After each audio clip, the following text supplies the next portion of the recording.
சொல்லுங்க சம்பந்தி. அது ஒண்ணு இல்ல சம்பந்தி, பொண்ணு பாக்குற அன்னைக்கு மாப்பிளைக்கு காஸ்ட்லியா கார் வாங்கி சீர் கொடுக்கறதா சொல்லியிருந்தேன். மாப்பிளைக்கு எந்த கார் பிடிச்சிருக்குன்னு தெரிஞ்சிருந்தா அதை இன்னைக்கே புக் பண்ணிடலாம்ல. எல்லா கார் கம்பெனிலையும் மேலதிகாரி வரைக்கும் எனக்கு தெரியும். அதனால முடிஞ்ச வரைக்கும் முகூர்த்தத்துக்குள்ளேயே டெலிவரி எடுத்துடலாம் சம்பந்தி. அதான் எந்த கார் பிடிச்சிருக்குன்னு கேட்டு போலான்னு வந்தேன்.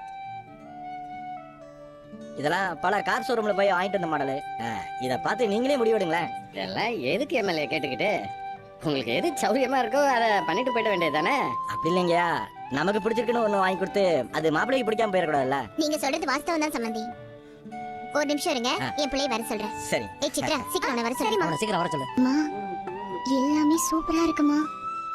எல்லா காரும் பல லட்சத்துக்கு இருக்கும்னு நினைக்கிறேன். அம்மா, போஸ் கிடைச்சது லக்கு. உன் கனவுல ஒரு ஃபாரின் கார்ல வந்து இறங்கணும்னு சொன்னல, இப்போ அதுதான் நடக்க போகுது. இது எப்படி சொன்னா? இது ஆன் ரோடு 52 லட்சம் வருதுங்க. 52 லட்சமா? 52 லட்சமா? ஆத்தே 52. ஏய்யா, 52 லட்சம் ரூபாய்க்கு கார் இருக்கு. ஆமாத்தா, ஒரு கார் 1 கோடிக்கு மேல கூட இருக்காத்தா. ஆத்தே, 1 கோடிக்கு காரை வாங்கி பயத்தறிச்சு சொல்லாம அதுல எப்படி உக்காந்துக்கிட்டு போறது? டேய் போஸ், அந்த 52 லட்சம் ரூபாய் காரையே கேளு. சரி சரிம்மா. கேளு கேளு. மாமா, மாப்பிள்ள எனக்கு இந்த கார் பிடிச்சிருக்கு மாமா.